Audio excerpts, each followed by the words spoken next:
L'esprit se manifeste donc d'abord à lui-même dans l'expérience que fait d'elle-même et de ce qu'elle rencontre la conscience dite naturelle, ce qui signifie pour Hegel non pas un état de nature, mais un niveau de naïveté spirituelle déterminé par l'environnement historique, le point où l'on en est. La conscience, das Bewusstsein, littéralement l'être conscient, est un état, un être face à de l'être, un être existant dans un environnement, l'esprit dans son monde, et l'être qui fait face à l'être conscient est ce qu'on appelle en français son objet, d'un mot où disparaît la topique de face à face constamment présente dans l'allemand Gegenstand, qui éclaire considérablement de nombreuses phrases de la phénoménologie. En français, le féminin conscience et le masculin objet fonctionnent avec une autonomie sémantique qui théâtralise subrepticement ce face-à-face et le prive de sa nécessaire abstraction. Conscience devient, comme prudence, une sorte de personnage féminin rencontrant des êtres ou des circonstances sur une scène fantasmatique dont l'horizon perturbe inconsciemment la lecture.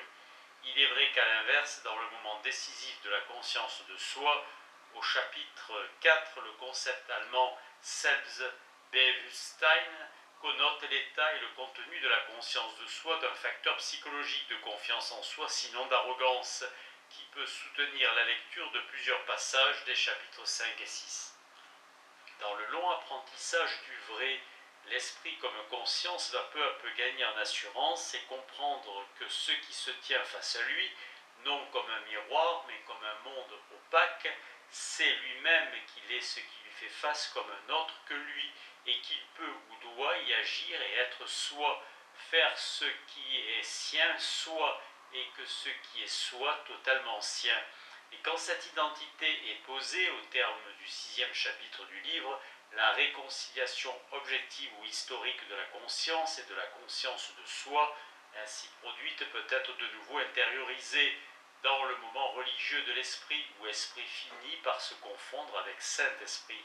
mais seulement dans l'élément de la représentation, avant que soit pensée par la philosophie, la science, dans le savoir absolu, l'identité de ces deux réconciliations objectives intérieures, en imposant comme à tous les autres substantifs la majuscule initiale au mot Geist, la langue allemande ouvrait en fait dès le départ au sein de ce concept la dialectique du religieux et du profane. Si le chapitre consacré à la religion est l'avant-dernier, Hegel y insiste plusieurs fois sur le fait qu'on a explicitement rencontré la religion dès le moment de la conscience de soi, et le grand chapitre historique intitulé L'Esprit, chapitre 6, commence par la dialectique du religieux et du politique dans le monde grec et se poursuit dans l'affrontement de l'intelligence et de la croyance, des lumières et de la foi chrétienne. Quant à la rencontre implicite, le lecteur, un peu frotté d'anthropologie, l'a faite dès les premières pages. La certitude sensible est une foi entêtée en l'être.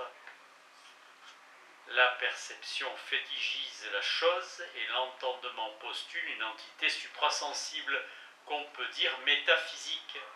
La route du savoir, l'aventure de la conscience commence, tel le roman de Melville dans le port de Nantucket, par une procédure d'équipement du lecteur. Dans son introduction, l'auteur l'initie aux concepts principaux qui vont labourer jusqu'aux dernières lignes la mer immense de l'expérience du monde. Souligné dans le manuscrit et imprimé en caractères espacés, conscience, certitude, connaissance, vérité, objet, concept, vérification, phénomène, savoir, figure, développement.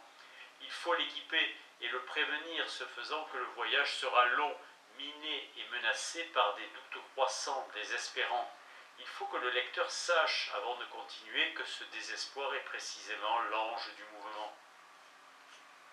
C'est pourquoi l'introduction n'est pas la préface écrite après coup et qui ne fait que parler du commencement en philosophie pour les lecteurs contemporains habitués à d'autres commencements, ni une vérification statique préalable des instruments conceptuels, mais déjà l'embarquement et le départ. Contrairement au mot français désespoir, l'allemand Verzweiflung fait paradoxalement de l'angoisse de celui qui part comme exacerbation de son doute, Zweifel, un moyen de conquérir la confiance et de ne pas renoncer à la conquête de la vérité.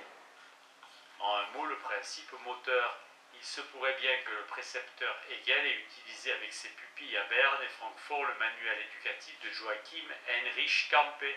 construit rationnellement autour du récit de la découverte de l'Amérique par Christophe Colomb, où sont évoqués les doutes et les murmures de l'équipage. L'humanité porteuse de l'esprit qui intéresse Hegel n'est pas celle du seul philosophe revenu des périples, commentant de temps à autre en voix off les épisodes du voyage. C'est celle qui séjourne dans les fonds de cale de la chose, même au premier sens donné par Hegel à l'expression. Si les métaphores maritimes ou héroïques n'ont pas manqué pour décrire la phénoménologie, et si le long parcours est riche de scènes frappantes, le mouvement décrit est toutefois essentiellement induit par un désir philosophique du vrai. Dans des processus conscientiels structurés logiquement, dont les moments paraissent éminemment abstraits, l'enchaînement des énoncés se perçoit de loin comme une lancinante répétition qui n'est que l'apparence de la navigation patiente vers la terre promise du système. Et le lecteur qui embarque doit se faire à ce bruit de fond. Au roulis de la pensée dialectique, épouser, comme disait le philosophe Gérard Lebrun, la patience du concept. Même l'enchaînement des titres de chapitres qui marquent les principales étapes du voyage peut sembler encalminé dans la répétition entre « j'en suis sûr et certain de l'apôtre du sensible » et « je le sais absolument du savoir absolu ». La progression a un point de départ qui est aussi son schéma de fonctionnement, la conscience naturelle comme savoir sans intermédiaire d'un être qui lui fait face, d'un objet a pour cet objet un concept du vrai sur lequel elle fonde sa certitude, Gewissheit,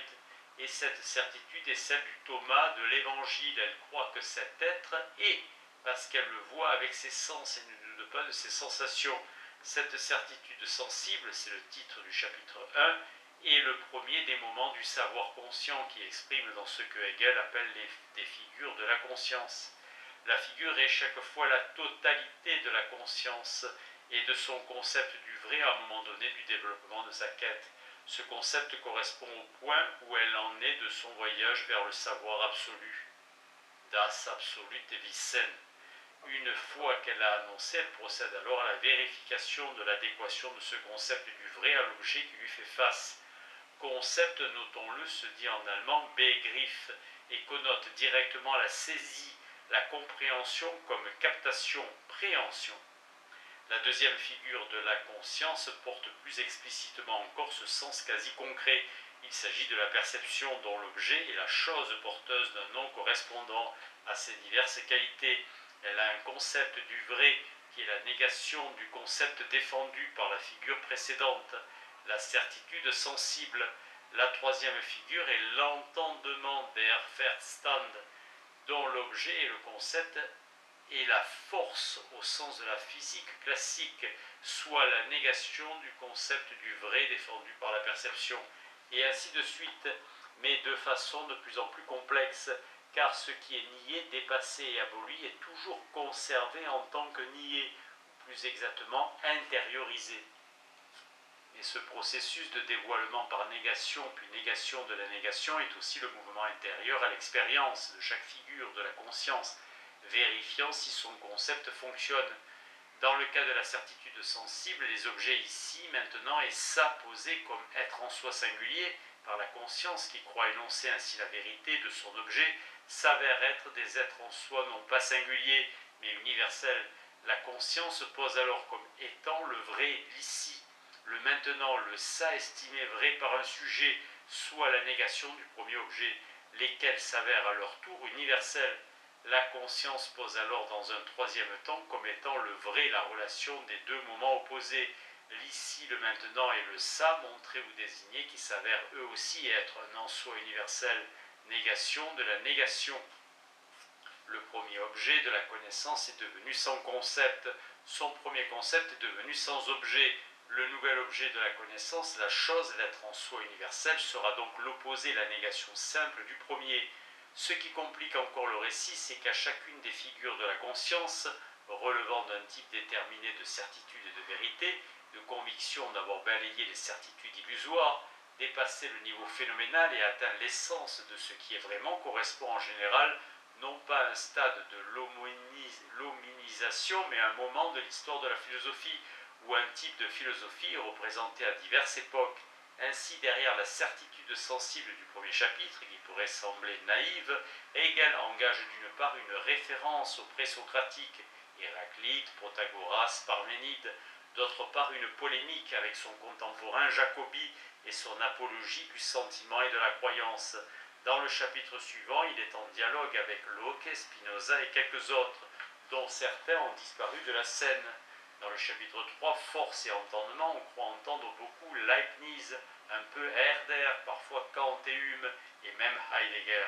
Et dans la partie conscience de soi, certaines philosophies sont explicitement nommées, après des développements qui sont implicitement en dialogue avec Kant et Fichte. Si l'on peut reconstruire un algorithme logique anonyme à l'horizon des expériences de la conscience, celle-ci dialogue sans jamais nommer les protagonistes principaux avec l'histoire de la philosophie et plus généralement avec l'histoire du savoir reprise rétrospectivement. Sur cet horizon, la préface rédigée après coup est beaucoup plus explicite et nettement plus polémique que la phénoménologie proprement dite, qui d'une certaine façon et comme par définition ne devrait jamais céder aux bouffées d'humeur.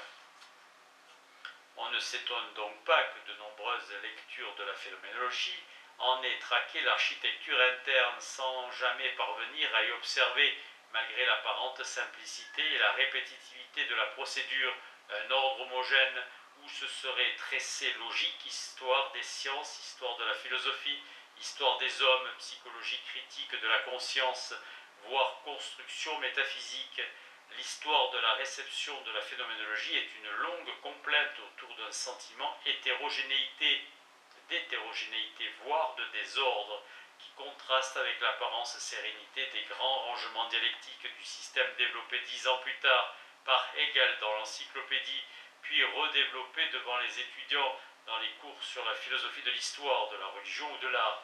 Reprenant un instant la méthode phénoménologique, on peut même se demander si cette systématicité ultérieure n'est pas, bien qu'annoncée dès le départ, la négation simple de la négation première que constituait la déconstruction phénoménologique de la tradition philosophique occidentale. Ce que cette déploration des premiers lecteurs révèle cependant comme un symptôme longuement analysé comme tel dans la préface, c'est la difficulté de la plupart des philosophes à sortir du face-à-face ordinaire de la conscience commune entre sujet et objet, à comprendre que l'esprit n'est adéquat à son concept de sujet libre, ou si l'on veut, n'est ce qu'il est que si et quand il s'objective, dans un monde devenant sujet, mais sujet plein, c'est-à-dire lorsqu'il quitte en apparence les itinéraires et les présentations classiques de la philosophie. L'envahissement précoce du livre dès le chapitre 4 par la vie et l'histoire du monde réel, ce que Hegel appelle l'effectivation par lui-même de l'esprit, ne s'explique pas par des difficultés de rédaction ou des contradictions de la démarche, mais avant tout par une conviction moniste essentielle qui donne une puissance anthropologique considérable à toute une série de développements devenus autant de champs de ralliement pour la communauté progressiste, parlant au nom de l'individu universel, autre nom de l'esprit pour Hegel, à côté de l'éthique de Spinoza, de l'interprétation des rêves de Freud ou du Capital de Marx. Toute la masse profuse de la phénoménologie exhibe à sa manière non tabulaire à la fois l'unité du tout, diffus et le caractère systématique, malgré les apparences de son propre ouvrage. En allemand, le paradigme de l'œuvre réunit tout cela à un livre ou ouvrage, ein Werk, la réalité effective, die Wirklichkeit, l'effectivation, die Verwirklichung ou das Werk. Hegel a bien placé au début du livre, comme font les autres, une table des matières, l'allemand dit plus justement contenu, dans lequel il s'applique à structurer l'ensemble selon un principe trilogique dont la conscience directe et le grand A, la conscience de soi, le grand B, le grand C, déployant un ensemble anonyme comportant 4 moments, raison, esprit, religion, enfin plutôt en position formelle de conclusion, savoir absolu. Plusieurs de ces ensembles se subdivisent eux-mêmes à leur tour de manière trilogique, mais la masse respective inégale des différentes parties déforme ce schéma, de la même façon qu'on ne résume pas la phénoménologie, ni même la philosophie en général, on ne la met pas en tableau. Hegel n'a cessé de dénoncer comme un symptôme pathologique la demande de présentation tabulaire du savoir. Il la vilipende dans sa préface. Il faut donc suivre la conscience dans le mouvement de ses expériences successives, séjourner avec elle dans l'illusion et parfois même jouer à faire comme si l'on partageait son ignorance, malgré la présence souvent rappelée par un pour nous ou en soi du fantôme de l'auteur signalant au lecteur le point où l'on est vraiment sur la route du savoir absolu.